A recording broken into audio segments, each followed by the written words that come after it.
Mirë se erdhët, është këndi ekselencës, si çdo të mërkure në studion ton, jam me studentët, madje do të prezantoj studentët ton që është bashkuar në panelin, mirë se erdhe Valbona Bezati, tek gazetari komunikimi, student e ekselencës. Igli Tola, si gjithmonë, Joana, Zhlima dhe Mikael Petushi, mirë se erdhët.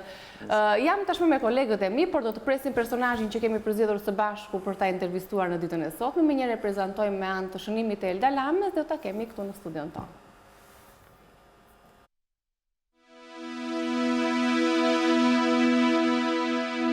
Ajo është atje tek ata, kur duhet të reagojë jo vetëm që dëgjon halle dhe probleme sociale, por është edhe një zë i lartë në parlament, ashtu si kundër mendon dhe vetë, që çdo gjë që nis ta çojë deri në fund. Një nga figurat e njohura të gruas politikane, emri i saj qëndron në krye të listës kur një çështje kërkon zgjidhje. Duket të jetë vendosur për kauzat që mbështet, duke reaguar edhe publikisht. Krah forcës politike ndaj së cilës ka vendosur të jetë. E bindur për çka thot, ajo mendon se tradhtarët nuk do të kenë vend në grupin parlamentar të PD-s. Si periudhën më të mirë politike, ajo veçon periudhën e viteve 2005-2009. Ka përfunduar Fakultetin e Inxhinierisë në Universitetin e Tiranës, edhe më pas master në administrim publik. E vën shpesh në qendër të opinionit publik, edhe nga akuza politike. Albana Vokshi mishëron gruan e cila e ndodhur në politik duhet jetë një grua e fortë.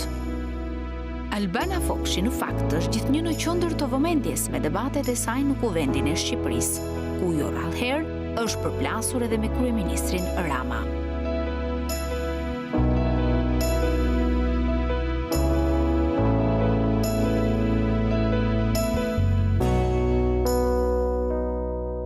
Kur flitet për art, kjo është ajo që e mahnit.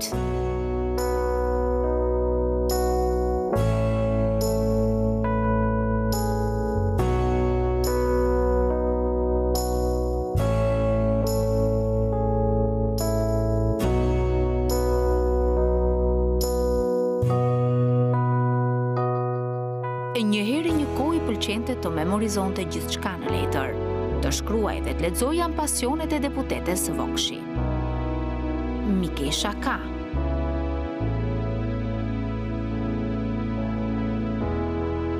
Edhe motra gjithashtu. Gjithçka që e ka të shenjtë në jetën e saj e vlerëson mbi gjithçka, por të ëmblat dhe të veçantat ndaj të cilave ka një obligim të ndryshëm, rolin e nënës janë Ajna dhe Ami.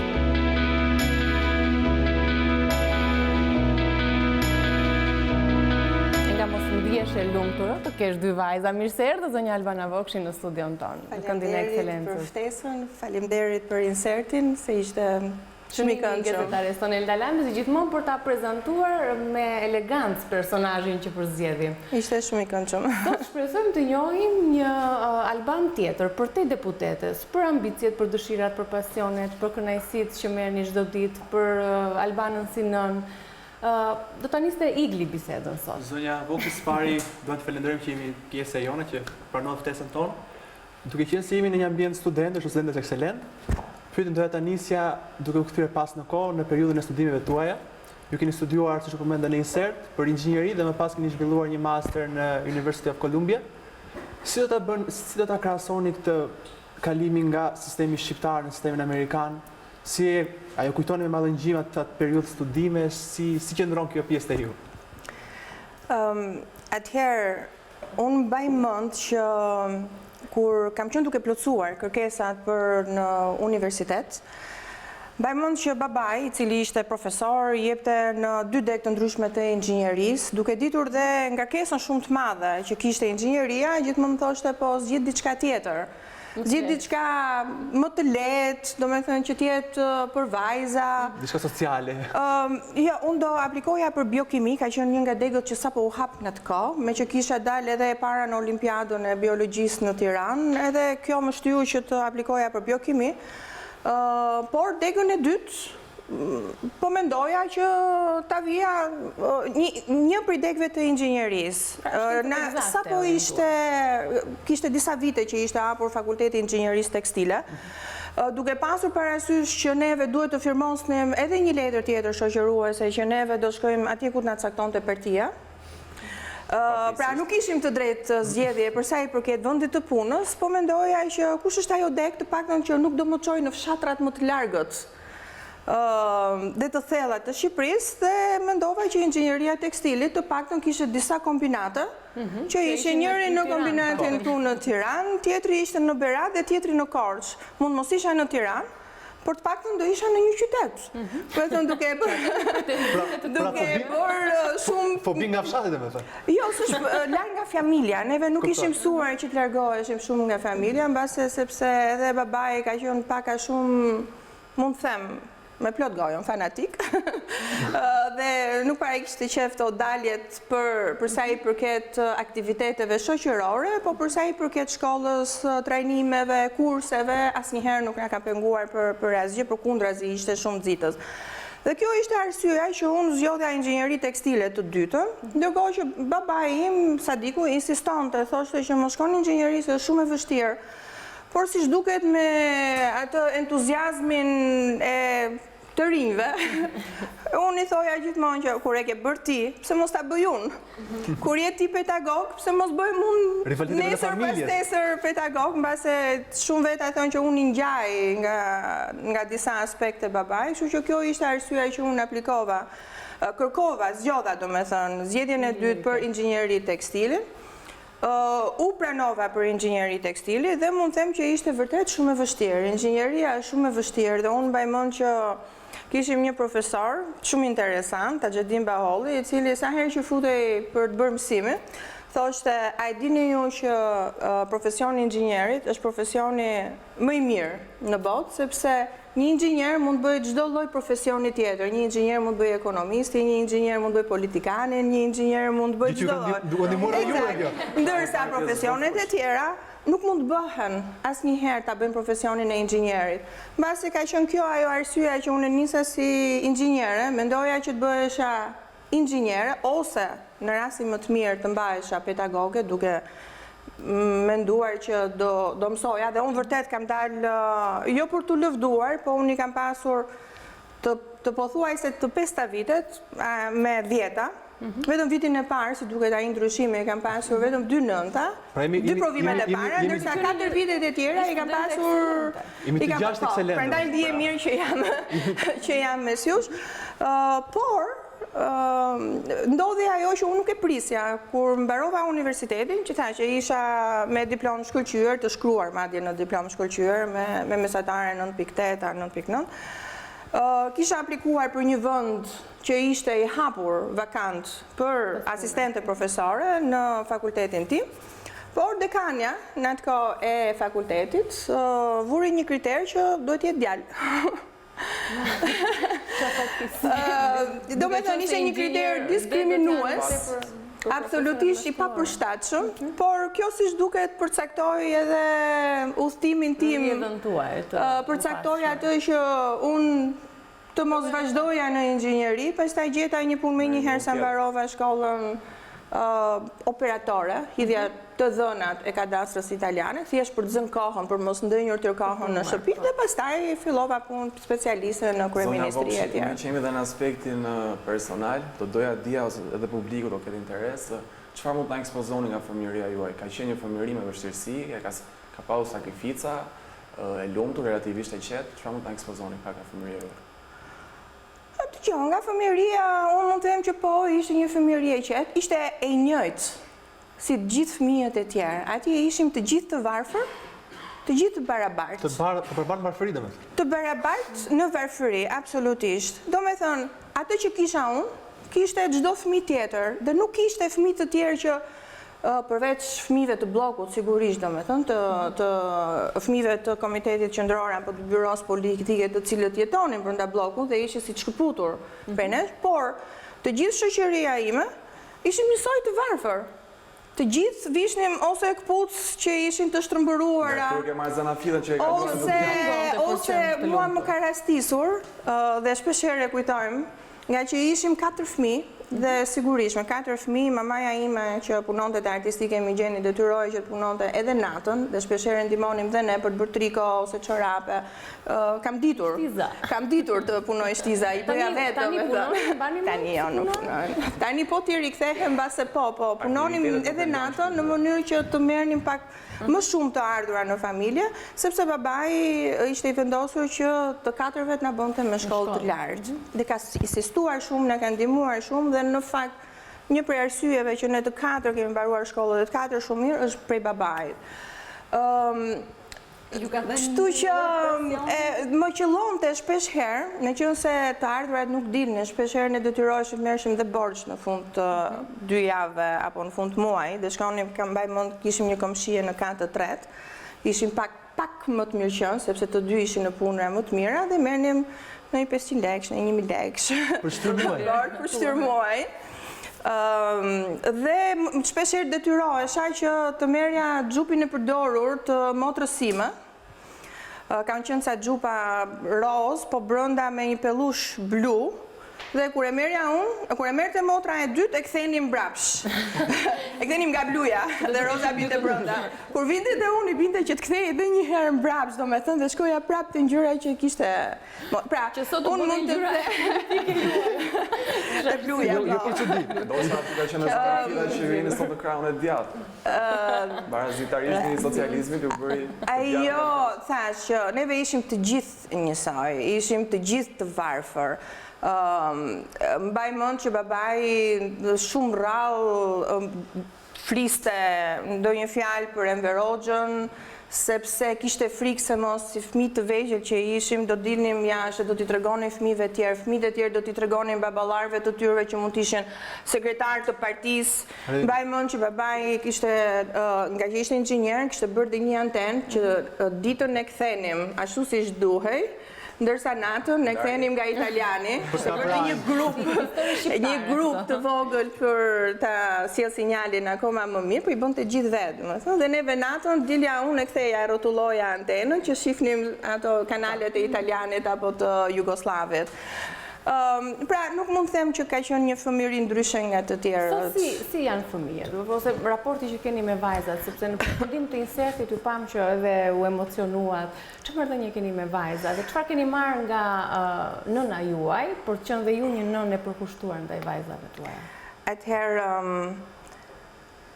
për fat mirë apo për fat shumë të mirë, që ato nuk jetojnë fëmijërinë që neve kemi jetuar, sepse neve kemi pasur mungesa pafund, vetëm me 1 kilogram mishi gjithë javën, vetëm me një tollonat e dikurshëm, vetëm me një paku gjalp ose 1 kilogram miell, sepse kështu e kishte bërë Enveri, ne duhet ishim të gjithë të njëjtë, të varfër, dhe të mos mendonim për më shumë, mos mendonim për më tej, duke krijuar atë njeriu e ri siç e quante ai.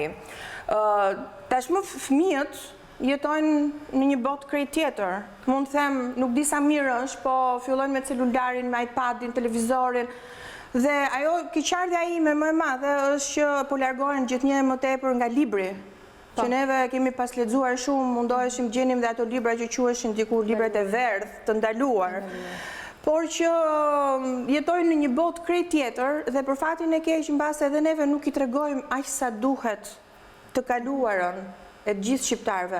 Mbase neve mungojmë që çdo ditë ti tregojmë atyre ku ishim dhe ku jemi dhe çfarë përpjekjesh kemi kaluar neve, çfarë sakrificash kanë bërë prindrit tanë dhe shumë e shumë qytetarë të tjerë, por më së shumti klasa politike, sigurisht në këto 27 vitet e fundit, mbështetur në vitet 90 nga studentët së pari dhe nga populli që rrëzoi regjimin komunist. Por mund të them që gjëja më e rëndësishme për mua është familja, por absolutisht gjëja më e bukur në jetën time janë 2 vajzat e mia, të cilat mbas një dite shumë të lodhshme që unë mund të kem pasur, mbas takimeve apo mbledhjeve që mund të shkojnë ore, mbledhja e fundit ka shkuar mbi 5 orë për shembull dëgjes për Ministrin e Kulturës, apo fjalimeve që më duhet përgatitem gjithë natën, e pastaj angazhime të tjera. Kur shkon në shtëpi dhe shef vajzat që të dalin përpara, që njërat përqafon nga njëra anë, njërat përqafon nga ana tjetër, fillojnë të tregojnë notat që kanë marrë, si i kanë bërë detyrat. Është një dashuri, një paqe që nuk krahasohet me absolutisht asnjë moment tjetër të jetës tënde. E bëj ato diferencën e mami albanës deputete, mami albanës mamin e tyre në shtëpi. Duke u rritur, unë vërej që ato çdo ditë që kalon bëhen më shumë posesive ndaj meje. Për shembull, sidomos e madhja që është shumë me afeksionuar ndaj meje dhe është si një gjymtyr që unë kur hy në shtëpi e kam gjithmonë me vete. Nuk ndahet. Për shembull, ka raste që nuk e pëlqejnë atë pjesën e ekspozimet. Për shembull, e madhja ndonjëherë më kërkon dhe llogari pse ti nxore fotografitë e mia pa më pyetur mua. Pse ti flet për mua pa më marrë mua leje përpara se çfarë ti duhet thuash. Unë nuk dua që të tjerët të dinë se çfarë bëj unë. Kështu që shpesh herë të vënë edhe para këtyre kritikave. Jeni tolerantë? Çfarë marrëdhënie si silleni me vajzat? Shumë mendojnë që unë nuk jam tolerante, por unë jam e rrept vetëm për pjesën e mësimit. Më duhet ta bëj. E kam nga babai këtë pjesë. Më duhet të bëj të rreptën sepse unë kam të dyja vajzat në një klasë, ulen të dyja në tavolinë, më duan mua që vetëm kur jam unë në shtëpi të ulen të fillojnë detyrat.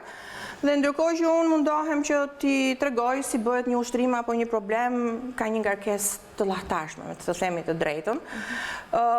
Fillojnë qeshin me njëra tjetrën, luajnë me njëra tjetrën, hau iu, dhe kalon koha. Për që të bëjmë mësimet, fillojnë e tregojnë. Zonja Vokshi, duke qenë se... Që më duhet bëjt rreptën që ato të mbarojnë mësimet. Duke qenë se dhe ju jeni rritur në një ambient motrash dhe jeni nën e dy vajzave. Si dhe kujtoni nënën tuaj, marrëdhënien që kishte ajo me ju dhe marrëdhënien që keni ju me vajzat tuaja, duke qenë se duhet bërë publike që e keni humbur nënën, më ditë një moment shumë i prekshëm për ju në një moshë 83, dhe si e kujton atë periudhë? Unë për fatin e keq nënën e kam humbur shumë të re, vetëm 58 vjeçë. Dhe fati saj, akoma më i keq ishte që ajo po përgatitej shpirtërisht që të linte fëmia i parë në shtëpi, Ailini, që është mbesa ime e madhe. Dhe do me thënë, momentet e fundit unë mbaj mend që kishte bërë sirtar të tërë me rrobat për Ailinin, i hapte, i kurose çdo ditë, i paloste prap çdo ditë, i hapte të nesërmen, i paloste, i rregullonte dhe kishte, do me thënë, keni parasysh fëmia i parë në shtëpi se si pritet, për më tepër edhe që ishte e vajzë. Plus që motra kishte disa probleme dhe shëndetësore, do me thënë gjithë ishin shumë me padurim po e prisnim. Por për fat keq ajo na la 2 muaj para se Ailini të linte. Por jo se e them unë, po mamaja ime ka qenë ai ëngjëlli që na mbronte të gjithëve. Ka qenë një grua shumë e qetë, ka qenë një grua shumë e urtë. Krejt e kundërta e babait që ishte më i distancuar prej nesh, ishte ai profesori shumë i rrept, shumë kërkues ndaj gjithë studentëve dhe po ashtu edhe ndaj nesh. Pra ishte mamaja, si thuash, edhe ajo pjesa mbrojtëse që vije shpesh herë para nesh edhe para babait në mënyrë që neve të plotësonim dëshirat e moshës, dhe unë kam qenë, do e thonë, gjithë më quajnë si ajo delja zez në familje, sepse unë doja të dilja, doja të shkoja në ditëlindje, doja të shkoja në përparti, doja të shkoja në ekskursione, babi nuk i donte këto. Motrat e mdaja nuk shkonin, se dinin që babi nuk donte, po unë doja të shkoja. Shpirti rebel që në atë moment. Doja të shkoja dhe gjeja një mënyrë, kështu që mami ka qenë gjithmonë ajo pjesa më tolerante, më e mirë dhe absolutisht mbase asnjëra prej nesh nuk i jemi afruar shumë në ato modelin e dashurisë për fëmijët dhe në ato modelin e, si thuash, sheshimit dhe të balancimit të marrëdhënieve të prindërve me fëmijët. Kjo është jeta. Për të larguar filluar dhe për të shkëputur pak nga pjesa e atyre çfarë keni lënë mbrapa dhe nga pjesa personale, do doja në fakt të qëndrojmë në pjesën më aktuale, është pjesa e profesionit, ta themi. Tashmë ju si deputete e PD-s, ose ta themi si ai syri që këtu në mesin tonë sot jeni përfaqësuese e parlamentit. Në fakt, unë si dëgjuesa, në base e kanë edhe kolegët e mi, shpeshherë gjojmë që flitet me një gjuhë urrëtie brenda parlamentit, ose bëhen kritika, ofendime, akuza pa fund për njëri tjetrin. Edhe persona në fakt që kanë vërtetuar dhe kanë treguar se përveç përtej dyrave të parlamentit mund të shkojnë me miliona herë më mirë se sa brenda bisedave që bëjnë në parlament. Pse ndodh kështu? Në fakt, kështu e tillë është politika, është e domosdoshme kjo gjuhë urrëtie, është e domosdoshme të flasësh. Dgjoj, sidomos për një grua, për një nën, po edhe për një vajzë, qenia në politikë, sidomos në politikën shqiptare, që është, mund të them, profesioni edhe më i sulmuar nga të gjithë, dhe më i monitoruar nga të gjithë, është do me thënë, të qenit pjesë e politikës, sidomos për gratë e vajzat, është shumë e vështirë. Ky është vetëm një aspekt që juve përmendni. Kjo pjesa e gjuhës në parlament është vetëm një aspekt. Shpesh herë neve ndeshemi me një gjuhë që është as pak e pranueshme, përkundrazi, është e dënueshme. Sidomos për aspektin femëror. Dhe të kesh parasysh që ditëve të enjte, për shembull, apo dhe ditëve të komisioneve, kemi mira apo qindra mira shqiptarë që ulen para televizioneve, sepse duan të di se ç'a ndodh. Neve shqiptarët jemi të gjithë merremi me politikë. Akoma nuk e kemi arritur atë stadin që duhet merremi më shumë me punën tona. Duhet është absolutisht neve harxojmë shumë kohë duke u marrë dhe duke bërë politikë. Gjithë secili mendon që duhet ta nisi ditën duke bërë politikë. Ndaj edhe të gjithë janë shumë të interesuar se çfarë deputetët po bëjnë. Dhe kjo pjesa e dhunës verbale sigurisht është jo shpesh herë, tashmë është edhe rralluar, po na vën neve grave të Kuvendit shpesh herë në një pozitë jo të mirë, jo të lakmueshme. Si e zgjidhni, si menaxhoni këtë situatë, pra kur ndodheni përballë këtyre fenomeneve? Si bëni paqe?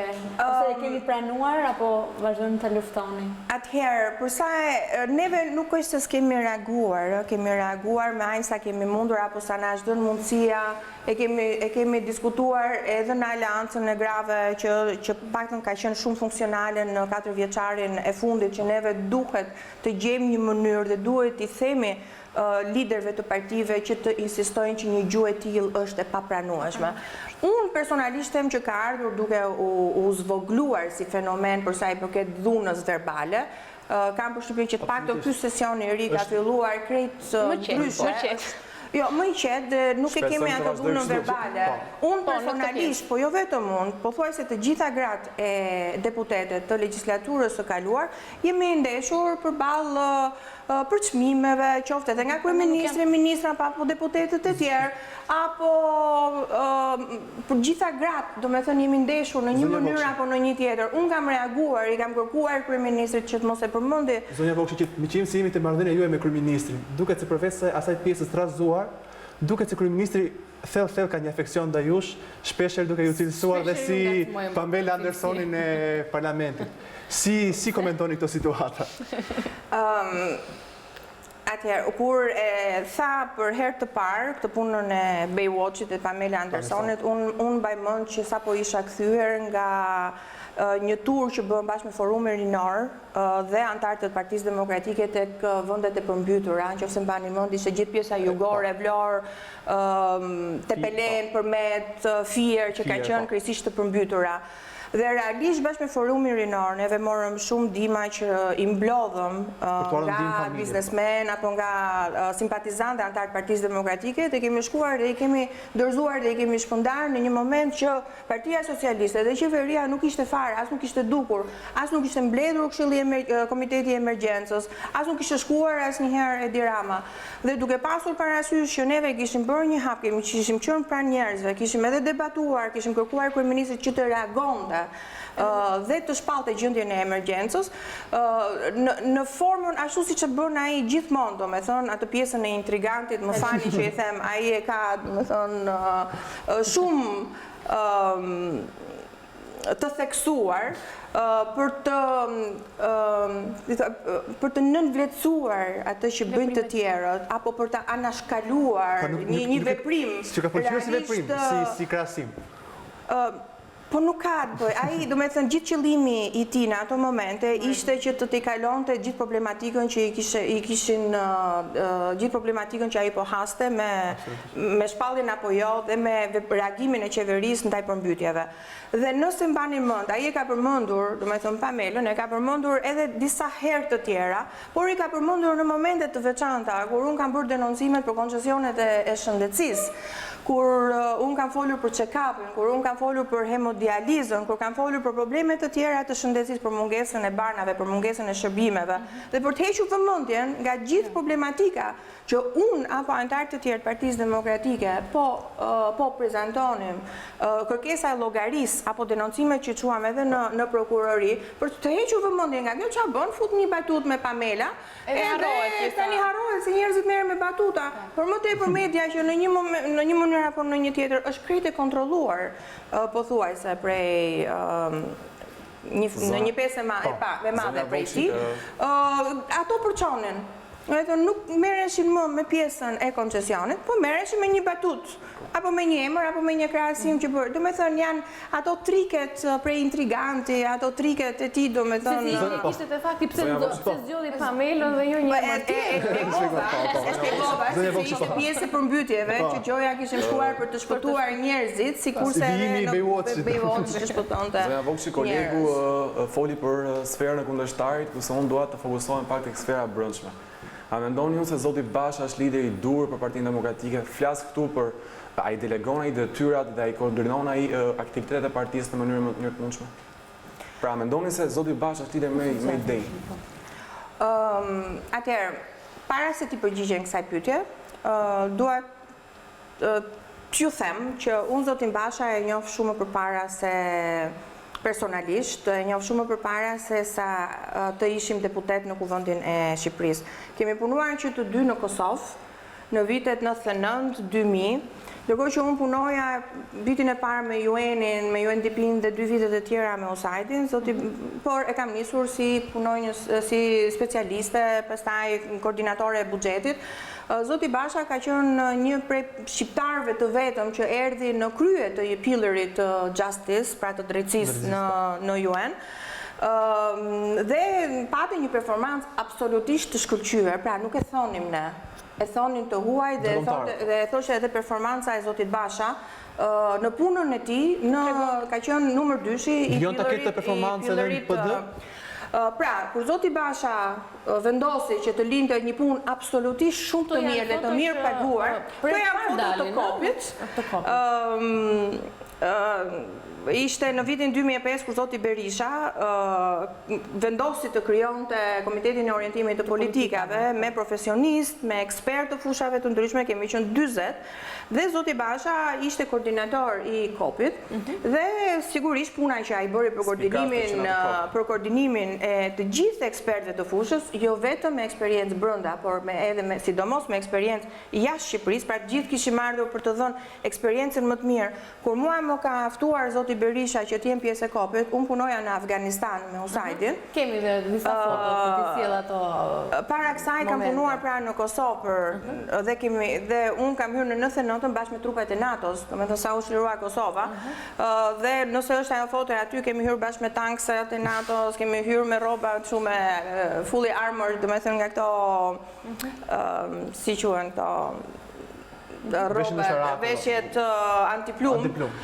Dhe pastaj në Afganistan, unë isha koordinatore e projekteve, kisha një punë shumë të mirë, paguesha absolutisht shumë mirë. Shumë më mirë se tani? 10 herë më mirë. Këtu janë zgjedhjet në Afganistan. Neve ishim, siç e shihni këtu jemi me rroba dhe poshtë shallit, unë kam nga ato jelektot antiplum, sepse do dilnin për të monitoruar zgjedhjet dhe mund ta mendoni që neve jetonim në nga këto huçe që i quanin, E veçantë kjo periudhë e karrierës tuaj. shumë e veçantë. Fotot nuk i kemi parë. Nuk i kam djerë ndonjëherë. Era parë, aq sa mund ta djeja. Se mund të kem dhe mira të tjerë, ishte kohë shumë e shkurtër. Më pëlqente sepse Usajdi në Afganistan në vitet e para ka bërë një punë fantastike, ka ndërtuar gjithë rrugët kryesore, dytësore, mendoni se si ishin fshatra të tëra të tilla dhe që ndërhynte, ka rehabilituar gjitha shkollat, spitalet, qendrat shëndetësore.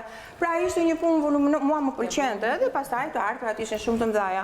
Kur më ftoi zoti Berisha për të ardhur, nuk është se hezitova, por pyesa që unë do sillja eksperiencën më të mirë, ashtu si 40 antarë të tjerë të kopit, më bëri që unë të lija çdo gjë dhe të vija që t'jepja eksperiencën time në Shqipëri. Pra zoti Basha, qysh në atë kohë, mendoj unë, duke mundur të koordinoj 40 të rinj, por jo vetëm të rinj, që erdhën nga vende të ndryshme, nga fusha të ndryshme, për të qenë pjesë e programit Partisë Demokratike. Dhe unë mendoj që kopi ka dhënë goxha shpresa dhe bëri një ndryshim për sa i përket politikës shqiptare, bëri një kapërcim nga tradita tek të rinjt. Është jo e lehtë të jesh pasardhës i zotit Berisha në leadership, sepse gjithë e dim, zoti Berisha është jo vetëm lider historik i Partisë Demokratike dhe do mbetet figurë e tillë te i cili sigurisht neve kemi mësuar, vazhdojmë dhe unë kam qenë me fat që kam qenë pjesë e stafit të tij. Por ka lënë shenjë në politikën dhe në ekonominë dhe në shoqërinë shqiptare goxha për shumë vite kur ka qenë kryeministër, por jo vetëm. Mund të them që përtej kësaj leadershipi i zotit Basha, sidomos 4 vitet e fundit, mund të them që ka qenë ndër më të suksesshmit për sa i përket outputeve, pra asaj që neve kemi prodhuar, ligji dekriminalizimit. Por rezultati zgjedhor nuk tregon këtë Vokshi. Atëherë, rezultati zgjedhor, unë mund të them që duke u nisur edhe nga dosja e fundit, dhe nga ngjarjet e fundit, që po ndodhen, nga ajo që është si një minë që po plas, neve kemi treguar këtë problem. Ky është vetëm fillimi, por duke vetëm një pasazh në dosjen e habileve ku tregonte që 5 milion euro i shkonin ministrit të atëhershëm të brendshëm Tahiri, që do përdoreshin për zgjedhje. Mendoni vetëm në një muaj 5 milion, mendoni sa muaj ka viti, mendoni sa vite kanë kaluar që 2013-2014 kur janë bërë përgjimet, mendoni sa para ka shkuar për fushat, sa para Dërsa Escobar në 5 milion zgjodhi presidentin në Kolumbi. Eksakt. Atëherë, unë shpresoj shumë që politika të reagojë, shpresoj shumë që vetë Samir Tahiri të lëshoj mandatin, të japi dorëheqjen, të hapi rrugë prokurorisë që të bëjë hetimet e duhura, i zhveshur nga imuniteti i deputetit, pra duhet të largohet një orë më parë, i bën nder vetes të rast, për më tepër që e ka deklaruar dhe vetë, kam përgjegjësi morale, por unë i kërkoj dhe falje për atë që kam bërë, jo më larg se dje, dhe kryeministri duhet të dorëhiqet, absolutisht të dorëhiqet, sepse pa miratimin e Edi Ramës, unë nuk besoj që Samir Tahiri apo ministrat e tjerë do kishin guxuar të mbushnin gjithë Shqipërinë me kanabis, do kishin guxuar që të rrisnin, të bashkëpunonin me klane kriminale apo me ato 20 familjet që i përmendi dhe ambasadori vetëm para disa ditësh. Në lidhje me këtë çështje ndjekim shikuesit lexojnë dhe fleshin informativa, çdo do të jetë si thua një çështje e nxehtë edhe për ditët e vazhdimit. Është një çështje e nxehtë. Ju falenderojmë se këtu në këtë studio nuk mund t'japim asnjë. Faleminderit juve dhe ju uroj shumë suksese. Ishte kënaqësi. Punë të mbar. Faleminderit studentë, faleminderit dhe shikuesve. Shihemi të mërkurën e ardhshme me këndin e ekselencës, ndërsa me vilën nesër si në të njëjtën orë.